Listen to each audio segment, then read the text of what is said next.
Jefferson Hawkins, a reporter once asked me if Hubbard was a madman or a genius. I said yes. Japan of Green Gables. Question, Mitch, were you able to still feel creatively fulfilled making Scientology films with David Miscavige breathing down your neck, or was it just for the paycheck and being ethical? I think you have to read Mitch's book to get the Yeah, full the answer answer to is that question. yes, all through all of those things.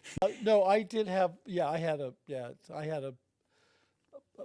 moments of real creative control, and I had moments where I had to redo things, not because there was anything wrong with them, but David Miscavige wanted them different. It's very frustrating. It's just like, yeah, There it's was a just, lot of frustrating things like that. We even had like things that were ridiculous, like if the exposure was a half a stop up or a half a stop, and the whole thing would oh, have to be redone. well, Hubbard had said a perfect exposure is within a 16th of a stop.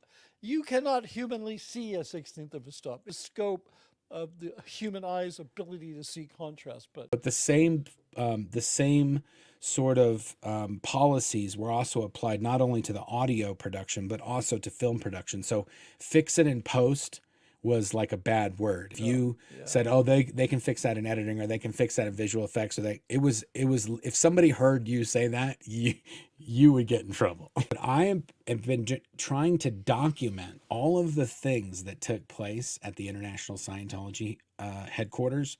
I'm just trying to document them so there's a record that these things happened. So for me, I don't really mind if Mitch and I talk for an hour and a half, because then we just documented all the different stories about Yes, this it's one film. And then we also yeah. told some other dumb stories that really nobody cares about in the overall context of things, about some stupid recording place where they have 12 microphones. That's where they recorded. Like, but it's still funny. And it did happen. I think it makes it realer, and it's also our oral history.